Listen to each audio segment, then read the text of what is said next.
The story I'm about to tell you happened to a programmer named Rafael. Smart guy, successful career, six-figure salary, nice apartment. On paper, Rafael was winning. But he had one problem. One devastating, soul-crushing problem that kept him awake at 2 a.m., staring at the ceiling. He couldn't stick to any habit for more than 2 weeks. Gym. He'd stop after 2 months. I'm tired. One day won't matter. The question simply doesn't exist in their minds. It's not that they have superhuman discipline. It's that they understand something about how commitments work that you don't yet. Something that will change everything once it clicks in your mind. Your brain categorizes every commitment you make into 2 boxes: reversible or irreversible. Reversible commitments become mental negotiations every single day. Should I work out today? I'm tired. Maybe tomorrow. I deserve rest after yesterday. Is this even worth it? What's one day? I can make it up. I'll do double tomorrow. Monday is a better day to start anyway. Your brain runs sophisticated cost-benefit analyses on reversible decisions every single time the moment arrives. It calculates the pain of doing it versus the pain of not doing it. And most days, immediate comfort wins. Rest wins. Tomorrow wins. Later wins. Irreversible commitments, they simply happen. When you get married, you don't wake up every morning and negotiate whether you're still married today. Being married is hard today. Maybe I'll be single just for today and be married again tomorrow. When you become a parent, you don't debate each Tuesday whether you're still a parent. You know what? Parenting is exhausting. I'm taking the day off from being a dad. The identity changed. The decision is done. The negotiation ended the moment the commitment became irreversible. When a monk takes his vows in front of the entire monastery, when he shaves his head, when he puts on the robes, when he speaks the words in front of 100 witnesses, he's not making a promise. He's not setting a goal. He's not creating an intention. He's not hoping to become something. He's changing his identity right there in that moment. Alone in the wilderness with predators and hostile tribes, you didn't last long. Your modern brain, the one sitting in your skull right now, still operates on this ancient programming. When failure is private, it's uncomfortable. Alone in the wilderness with predators and hostile tribes, you didn't last long. Your modern brain, the one sitting in your skull right now, still operates on this ancient programming.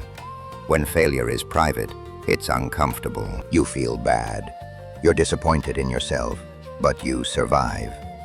When failure is public, when everyone knows, when your status is at stake, your brain interprets this as catastrophic, as life-threatening. Your amygdala, the ancient fear center, lights up like a Christmas tree. That's exactly what Rafael did. He stopped making private promises and started making public declarations. He took out a piece of paper, not a note on his phone, not a digital document, physical paper. Something real, something that exists in the physical world. And he wrote, "I'm a person who meditates 20 minutes every day at 5 a.m. for 90 consecutive days. Not I will try, not my goal is, not I hope to, not I want to. I am." Present tense, identity declaration, non-negotiable statement of fact. He signed it, he dated it, and then he took a photo and posted it everywhere. Meditation, 1 week, and that was it. Reading, he'd buy a book, read 3 pages, and then forget it in the drawer. Learning a new language, 3 lessons on Duolingo, before he convinced himself he didn't have time. The pattern was always the same. Monday, total motivation. He'd wake up at 5 a.m., feeling like Superman, ready to conquer the world. His mind painted vivid pictures of the person he'd become. Fit, focused, unstoppable. Wednesday, first mental negotiation. I'm a little tired today. Maybe I'll start at 6 a.m. instead. 1 hour won't hurt. I'll make it up tomorrow. I still get points for trying, right? Friday, complete surrender. The alarm goes off. He turns it off without even thinking. The habit is dead.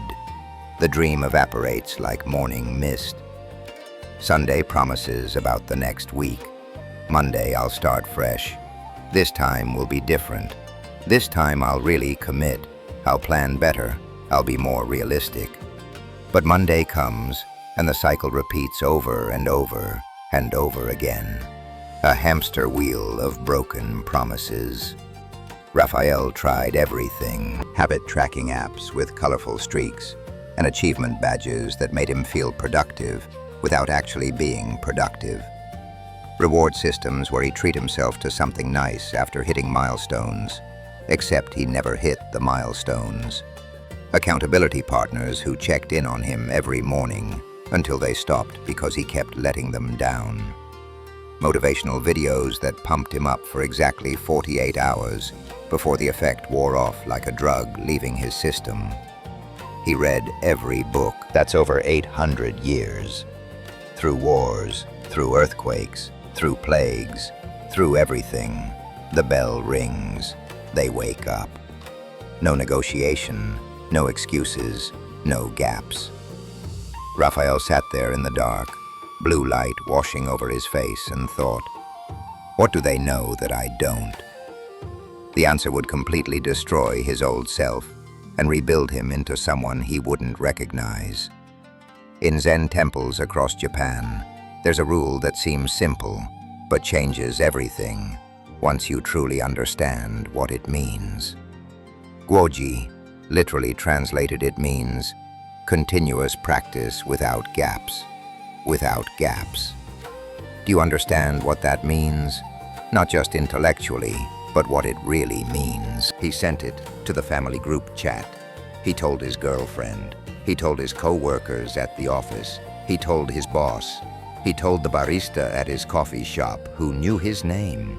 His girlfriend looked at him like he'd lost his mind. 11:05. Babe, you're being way too dramatic. Why does everyone need to know this? Can't you just do it for yourself? His co-worker laughed. Man, you're trying too hard. Just do it quietly. Why put all this pressure on yourself? You're setting yourself up to fail publicly. 11:22. Perfect. Those reactions told him he was doing it right, because every person who knew became fuel for the fire. Every person who doubted became ammunition. 11:32. Every skeptical look, every raised eyebrow, every "we'll see how long this lasts" became a reason to continue. Every morning he wanted to quit. He thought about having to look them all in the face, having to post online that he'd failed after 3 days, having to admit to his girlfriend again that he was just another guy full of big talk who couldn't deliver on his promises. The thought was unbearable. Day 3 brought the first real test. The alarm went off at 5 a.m. Rafael had been out late the night before at a work event. 12:05. He'd gotten maybe 4 hours of sleep. His body felt like it weighed 1,000 pounds. His bed had never been more comfortable. 12:13. Immediately, his mind began its usual sophisticated routine of self-sabotage. You're exhausted. This isn't healthy. 12:21. Your body needs rest. Sleep is actually more important than meditation. You read that article about it. One day won't make a difference. You'll meditate twice as long tomorrow. You'll make it up. 12:32. This is about health, not about ego. Successful people know when to rest. 12:37. You're going to get sick if you keep this up. Every excuse felt perfectly logical. Every rationalization was backed by reasonable-sounding evidence. Every thought felt like wisdom rather than weakness. But something fundamental had changed. The thought of posting online that he'd lost after only 3 days was unbearable. The thought of seeing his girlfriend at breakfast and admitting once again that he'd given up. 13:02. The thought of his coworker smirking on Monday morning and saying, "How's that meditation thing going?" while already knowing the answer. The pain of quitting had become greater than the pain of continuing. His feet hit the floor. He sat down on his meditation cushion. He started his timer. 20 minutes. His mind raced like a Formula One car. His body screamed at him that this was wrong, that he should be sleeping. Every cell rebelled, but he didn't move. He sat there, present with the discomfort, present with the resistance, present with the war happening inside him. 20 minutes later, it was done. The public declaration had ended the mental negotiation about whether to practice. 13:47. But Rafael was about to discover that this was only step one. The internal war was far from over. Even with all this social pressure, even with his reputation on the line, music Rafael was still waging war every single day. 1400. His body didn't care about his reputation. His body didn't care about his social media post, or his girlfriend's opinion, or his co-workers' music judgment. His body wanted to sleep when it was tired. It wanted comfort. It wanted the path of least resistance. It wanted what it had always had. The public declaration had ended the question of if he was going to practice. That was settled, but he was still fighting about when. Maybe I'll do it at 6 a.m. instead, or 7 a.m., or after work, or before bed. 5 a.m., 1436 isn't magical. I could meditate anytime. 1438.